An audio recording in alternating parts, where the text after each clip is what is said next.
everyone. Alright, so this is not going to be a step-by-step tutorial where we build this entire city from start to finish. Instead, this is going to be a breakdown video that is focused primarily on the workflow for building cities like this. So if you're watching this video and you may be interested in trying to figure out how I generated the city and the humans and the fog and all of those animated billboards, I'll be doing my best to explain every single aspect throughout this video. So without further ado, let's get started.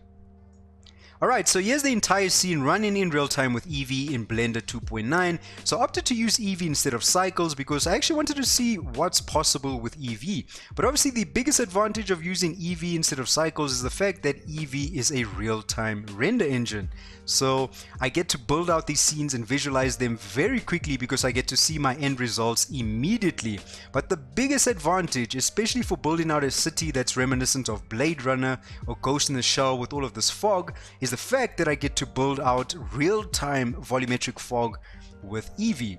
So all of the fog you see in the scene, the smoke, the lighting, all of that is being calculated in real time with Eevee. So when it comes to visualizing these scenes, these very moody looking cityscapes, it's very easy to do with Eevee. So the inception of any project that I do will always start with reference images. I feel like it's extremely important to gather reference images to either look at the real world or maybe look at some concept art to get some inspiration. But in this case, I wanted to recreate my own hometown, which is this image over here of Johannesburg. I wanted to give it that cyberpunk aesthetic that you see in the video. But I also gathered images of other real cities like Beijing, China, which I think looks like a city from the future. All of these neon lights in the scene is just a great reference and starting point for gaining some inspiration. I also looked at Singapore, which is another incredible city, which I think is a city from the future. So all of these images, gathering these reference images, gave me a lot of inspiration and direction for where I wanted to go with building out the city.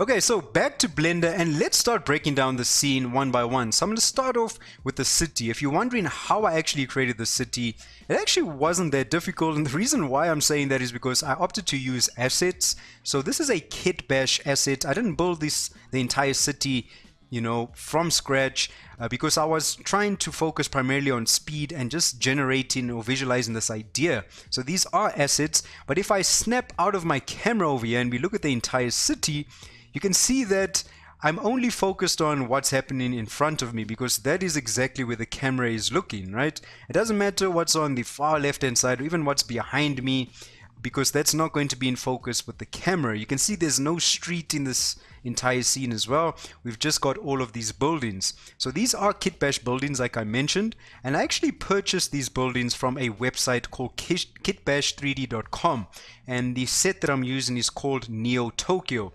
So these guys make some of the most incredible kit bash assets, especially if you're trying to generate any cities, whether it's real cities or fantasy environments or Japan or whatever you can think of. These guys build these city kits for you, and then you can basically generate your own city. So this gave me a fantastic end result when it came to basically placing these building assets within the 3D space. But before I even place these assets within the 3D space, if I go ahead and hide the entire city, which is over here, I'll always start off my scenes with extremely basic primitives. So over here I'm just using cubes, and I would always bring a human into my scene just to gauge the overall scale of the entire world as well. I feel like a human is a great way of gauging scale, especially with stuff like buildings. So if I snap back to my camera, you can see I would place these extremely basic primitives within certain locations just to generate the overall silhouette of how these buildings should be placed and where they should be located before I started bringing in the actual assets. So starting with those basic primitives is a great way of just building out the general idea for your scene. So you can see if I hide that and bring the city back, you can see where some of those basic blocks were placed is where I placed the finalized assets. So the only building that was actually created from scratch is this building over here, because it's obviously not a part of the kit bash set, because I was trying to recreate a real building within Johannesburg, which is called the Hillbrow Tower. So I recreated that, as you can see it over there, and that was created just with a cylinder, and I was just extruding, scaling it up, extruding like with this top piece over here, and I just applied onto this top piece to create this shape at the bottom over here, which was actually automatically generated using a subdivision modifier. So this was very simple to set up. It's a very basic shape, but it creates this really interesting looking silhouette of a futuristic version of the Hillbrow Tower. Also, if you're wondering how those building lights were generated, let me show you how that's done. I'll create a cube quickly and just scale this up a little bit. Okay, let's go to material, create a new material, and let's put this on rendered, and let's go to the shader editor. Okay, so I want to create a mix shader over here. So Shift A, mix shader, then Shift A, emission, and then we're good to go. So when I'm sourcing for images online, let me just find my folder here quickly. Whenever I'm sourcing for these images online, I'm looking for these images with these windows. Alright, so just a quick image that I can throw into here. So maybe something like this. Drag and drop it into Blender and attach this color to the emission. So now we've got this on our cube, and if I wanted to control the overall scale, I would actually go to my preferences and enable a add-on called Node Wrangler, so that whenever I select this and press Ctrl T, it automatically creates a mapping and a texture coordinate node. So now I can control the scale over here, and now we've got some windows on this building, right? So if you were doing some pre-visualization just using cubes, you could even apply some of the building material on there. Then control the strength over here to increase how much intensity is coming out of those windows. And then sometimes you can even use a bright and contrast slider. Okay, let me just see. Oops, I want to make sure this is not on the emission. I want to make sure it's attached over here. So brightness and contrast. Then if you actually decrease some of the brightness, it almost feels like it's putting off the light in some of those rooms. Alright, that feels like what it's actually doing. I know this node also works quite similar. Color ramp. Except our image is going to be in black and white now. But with the color ramp, it functions quite similar. Where if you clamp up some of these values, it almost feels like it's putting off the light in some of the rooms. So that's how I created this texture. It was like a universal texture, and I applied it onto all of the buildings that you see in the scene. Okay, so one of the most important aspects of this entire scene is actually the lighting and the atmospheric fog. Without that, the scene looks completely different, and in order to achieve this, I actually decided to use a paid plugin. So this is an external plugin, but you can use it within Blender. It's called Physical Atmosphere, and I highly recommend this. I think it's way better than the standard sun that comes installed with Blender. You can see over here, I get full control over the time of day. So even if I adjust this elevation, I'm taking full control of the sun in my scene. Now keep in mind that there is a lot of fog in this environment, but you can still see in the distance over there. If I wanted to change the time of day, we're even getting some God rays in the scene. You can see I got that sun in the distance, and it's just adjusting the overall lighting in my entire scene. So this plugin is absolutely fantastic if you want to change the time of day. But one of the main reasons why I also decided to use this plugin is because I could easily create a nighttime scene, but this plugin comes with a built-in system for generating procedural stars. So in the distance you can see there's some stars over there, and that's controlled by this procedural stars slider. There's even settings for controlling the atmosphere and the density of fog, but I decided to set up the fog manually and not inside this program itself. So the way the fog was actually generated in the scene is really simple. Let me show you how I set that up. Okay, so to set up this universal fog that you see in the entire city, I would go to shading and then change this to world. So by default, you won't have this principled volume shader attached to volume. Okay, and you can see if I detach it right now and snap into my camera, you can see what the scene actually looks like without a fog volume, right? The atmosphere is very clear. We can actually see those stars a lot easier. Now maybe for some of you this looks better, but I actually prefer the fog volume being enabled because it creates a really nice moody atmosphere, and any volumetric lights that are in the scene are going to take full advantage of this fog. So over here you would just press Shift A and search for a principled volume, and then I just attach that to the world outputs volume. And over here I put a very low amount of density for the actual fog volume in my scene. So it creates some nice fog with buildings that are in the distance. And then I also applied a little bit of emission, and I decided to tint that blue. So it gives it this nice blue tint to the atmosphere. You can see if I change the color over here, I can actually control the color of the fog itself.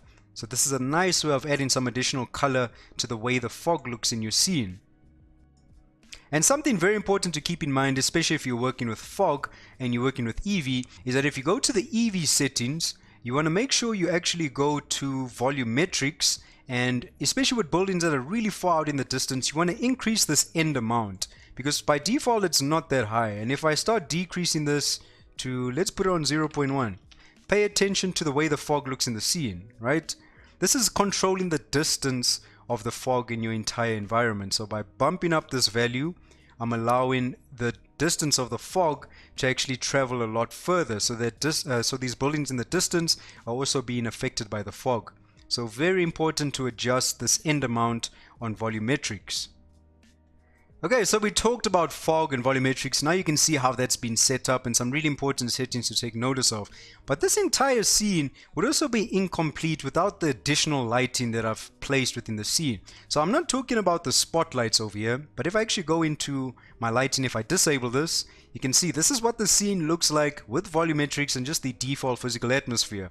But the additional lighting that's added into the scene makes a huge difference to actually illuminate the entire city. So I've added lights, like I basically created a spotlight over here. Wait, let me just go to my settings. I've created a spotlight which is really far out in the distance for illuminating some of those buildings that you see out there, and I can control that with the amount of power. So I'm actually using gigawatts over here, which creates a really bright light, and it illuminates some of the buildings in the distance, and that's interacting with the fog as well. There's also a fog that's been placed over here in the midground, just to create, you know, just some more light shining on these buildings. And this was a really important light that's actually placed, let me just snap out of the camera. This light is placed above these human characters, right? You can see it's placed right over here. And if I snap back to the camera, this is a night light. So since the scene takes place at night, if I disable this, you can see how dark this area gets.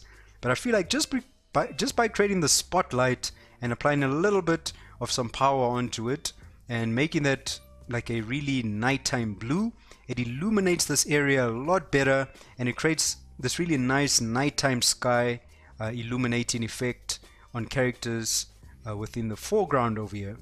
So definitely this is important. Play around with lighting, add some additional lighting into your scene. Remember, this is a nighttime city that we're generating, so maybe there's lights on top of buildings like you see over here. There's searchlights. So these are obviously spotlights, as you can see. I've just played around some of the size of the spotlights, the power and the color, and I also animated them, as you can see on the timeline over here, to go from left to right. So that's just adjusting the rotation on that light, just to give them some nice added movement. But the additional lighting in the scene makes a huge difference. But the most important ones is definitely the distant fog, the mid fog, and this night light for illuminating some of these characters in the foreground. I also quickly want to talk about the camera that I'm using in the scene, because we did talk about volumetrics and how the fog can be adjusted by its overall distance. The same is actually applied with the camera. So if I go to my camera over here, right, so I'm just using a basic camera. This is my focal length, but the most important thing is over here, this clip start and end. By default, this is on quite a low value, and you'll see, I actually don't know what's the default value on that, but this end value makes a huge difference. You'll see if I scrub up, I'm actually controlling how much of the city is visible within the entire environment through this camera. And sometimes this value might be quite low and you might not see those buildings in the distance. So just increase this clip value so that you can see buildings that are really far out in the distance. That's really, really important to take notice of. Alright, and that's just applied onto my camera, and again using the default camera. And with some of my settings here in Eevee, I also enabled bloom, just to make any elements like these neon lights and all of that to really glow. So bloom really comes in handy. I've enabled ambient occlusion for better shadow interaction and contact. I've also put on some screen space reflections. Okay, so these are going to be some of my default settings. Also with my camera, if I go back over here, If I wanted to, I could focus on this character. Let me just show you. I could make him my focus point. And now if I adjust my f-stop over here, if I decrease this amount, I could actually create some depth of field. So that's really cool. That's something I could have controlled as well with depth of field, just by making this character in the foreground my focus point. And that's just the basic settings that I'm using with my camera. And the camera is obviously animated just to zoom out a little bit, and then so it starts over here and then it zooms out. And that's basically the entire camera animation and camera settings. Okay, so let's talk about a really fun aspect of this entire city that really brings it to life, and it's all of these animated billboards. So you can see there's advertisements for McDonald's, KFC, Nike, First National Bank, and then there's videos of these motion graphics and even glitch effects on the building. It really adds life to this entire city. So if you actually want to import video files into Blender, and you can basically apply it anywhere onto any piece of geometry. It's very simple to do, but you need to enable an add-on. So you go to Edit, Preferences, go to Add-on, and if you just type Import, you want to enable this add-on over here called Import Images as Planes. And then in your 3D scene or in your viewport, you'll press F3, and you just type in Import Images, and this is the option over here, Import Images as Planes. And when you click on that, now I've downloaded some MP4 files from YouTube, some advertisements, some motion graphics that I found. Just select it and then click on Import Images as Planes. And now if let me just switch to another viewport shading, snap out of my camera. I've got my McDonald's advertisement over here. And just scale this up a bit. So obviously right now we can't view anything because we are not in the correct viewport shading. So let me put it back on the rendered viewport shading. So there we go, there's the advertisement. And now if I actually go to shading, you can see it says McDonald's intro.mp4, and to get this to loop, to get the McDonald's animation to loop, let me just make sure it's selected. Snap back to my camera. To get this animation to loop, you'll just click on cyclic. But that's it, then this is set up. But some additional settings that I put on these billboards to make them a lot brighter, I would actually create a mix shader over here. Okay. And then I would create an emission. Okay, and plug that into the second shader slot. And then I would drag the color from the actual video into the color of the emission. Now, just bear with me. I know the viewport is running a bit slow because there's so much going on. Right, plug that into the color, and now if I increase the strength on this emission, like maybe put it on 400 or something, you can see how much brighter that gets.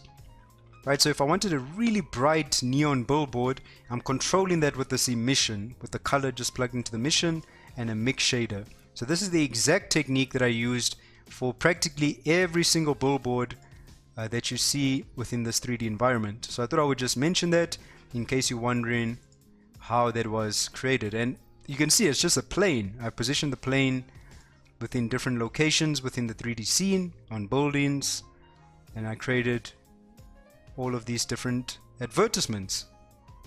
So what's also cool about having that images plane, video plane within the scene, you can see like maybe if I even select this animated billboard, okay, just make sure that's selected. And I go to, you can see I've got this material settings that pops up. I can actually drag and drop this animated video texture onto other pieces of geometry. So I could have that video playing on this building, right? If I just drag and drop this, just let it calculate that quickly. Drag and drop this onto this building. Now I know this looks insane right now, but now we have this exact same animated texture, you'll see if I scroll forward, playing on an actual piece of geometry. So you can apply a video as an actual texture onto geometry as well. It's really, really cool with the flexibility that you get with using images as planes. So while we're still talking about images as planes, you'll notice that there's actually this rising smoke in the scene, and this is a technique that I learned from Ian Hubert. So if I snap out of here, this is also using the images as a plane method. So he basically released all of these rising smoke elements that you can use in your scene, and under the shading tree it is simply just the movie file with a mix shader and some transparent and translucency applied onto it so that it actually isolates the smoke within your scene. So shout out to Ian Hubert for that technique. That is fantastic, just for explaining the images as planes workflow. So that adds some really cool rising smoke elements into the scene and adds some more life to the city. Okay, so there's also some text elements over here. Now this is really simple. If you're wondering how to create these text elements in Blender, Blender comes with its own text tool. So you simply just press Shift A and go to text. Now here's my text over here. Let me just increase the size. And now if you press Tab to go into edit mode and I press backspace, I can start typing Blender. And yeah, if I go to the wrench icon and create a solidify, well, this is how I set up the text. I can also just increase the thickness over here to give it some height. And then I'll press Tab to go out of that. And that's how I created the text. And then the text shader itself, I remember it also has a neon shade on it. So if I select the text, go to shading, I'm simply just using a principled BSDF with the mix shader and some emission with the strength on 2000, and that's applied onto every single text element that you see over here. But there is another more interesting looking text element, and it's this one over here, which actually rotates around this building. So if you wanted text to follow a path like this, let me show you how to set that up. It's actually very simple. Okay, so to do this, you want to press Shift A and then you want to go to curve, create a circle. So let me just increase the size of the circle here and just make sure that I can actually see my overlays. Okay, then press Shift A, create text like this. Now I'll just leave the default writing as text.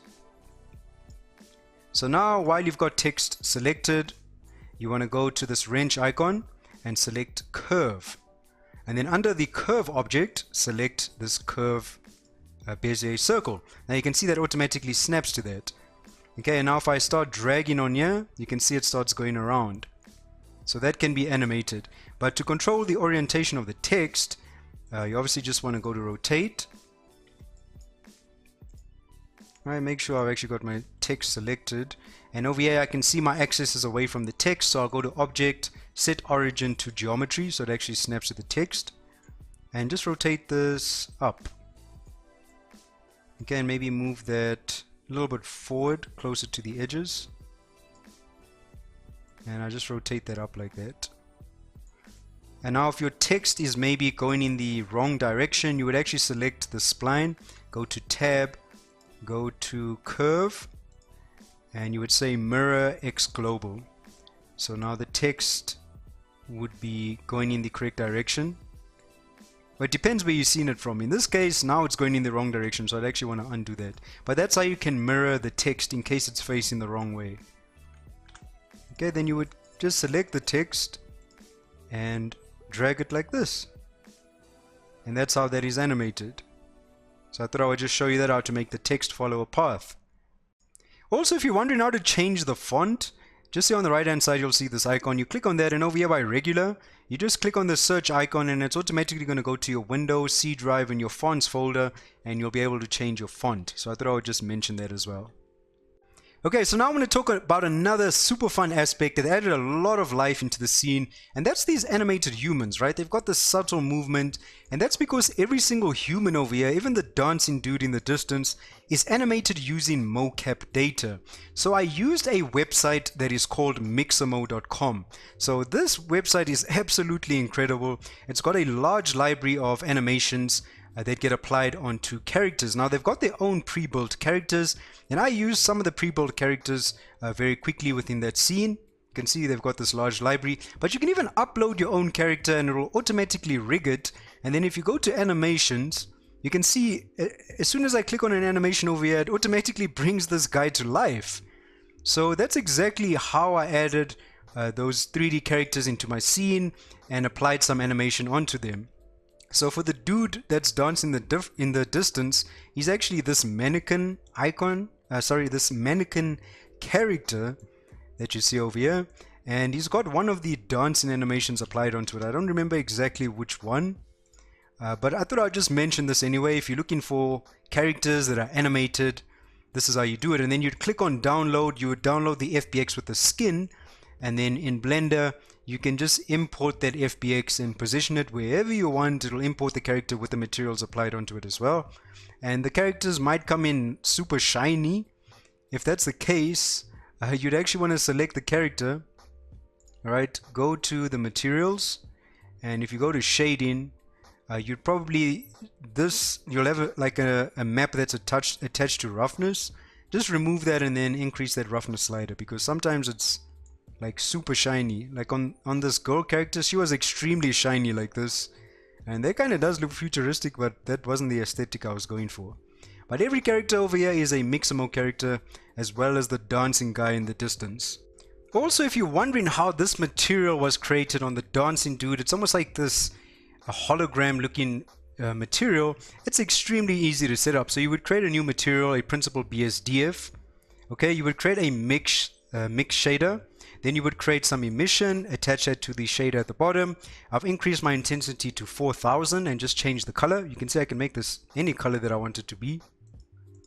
Okay, and then this is where the magic happens. So you want to create a color ramp, attach that to the FAC, and then this is the main node. It's called a layer weight. So if you attach the face into the FAC on the color ramp, and you just bring down some of the blend, you can see I can also play with the blend settings over here to change the way it looks. You're going to get this really cool glowing effect. And then on the color ramp, if you put this on B-spline, you'll get some additional color pickers over here that you can adjust to control the overall clamping of how this effect looks as well. You can see by clamping this black value, it's almost creating like this glowing outline on this character. But obviously the bloom is making this glow quite a bit. So that bloom option in Eevee really helps with the shader. But this is the entire shader setup for creating this hologram looking material. Phew, alright, so we've discussed quite a lot within the scene. I hope it's been giving you some really good insight into how everything was actually constructed. But some additional elements that I enjoy adding into my scenes is these little storytelling elements, like this beer cup and the pizza that's located on top of this pizza box, especially when I'm doing some visual storytelling. You know, it's really cool because you look at this video, you see these human beings looking out into the distance. Maybe they came out here, it was a late afternoon or late evening. They decided to buy some pizza and get some beer and just sit on the rooftop and admire the view of this sprawling metropolis. So adding these little details into your scene definitely helps with doing some storytelling as well. Okay, so that's practically the breakdown for everything that you've seen in the scene. I tried my best to explain it as best as possible. Now, I opted to use Blender 2.9 because, like I mentioned right at the beginning of this video, I wanted access to motion blur. Actually, I don't know if I mentioned that, but I'm mentioning it now. I wanted access to motion blur. So Eevee, you can actually use motion blur with Eevee now in 2.9. And I just put my shutter on 0.50, so it applies some fairly subtle motion blur to any movements, whether it's this character or the dancing dude in the distance. You'll also see some drones flying across. That's just an OBJ of a drone that I animated to fly from one end to the other, and the motion blur gets applied onto anything that's actually moving. So even the text gets some motion blur applied onto it. So that was extremely useful to use with Blender 2.9. And then maybe one last thing to mention with my export settings over here. I actually decided to use the render region. I selected the amount of frames that I'm using in my scene, but I'll always render out an image sequence. So I never render out any MP4 files from Blender. It's always an image sequence because when it's rendering out images, it's just more flexible. If there's something you didn't like within the scene, instead of having to render out the entire video again, you can maybe just render out those couple images that maybe had some errors on them. So I'll always do a PNG. I put that on 16-bit with no compression, so I get nice high quality renders.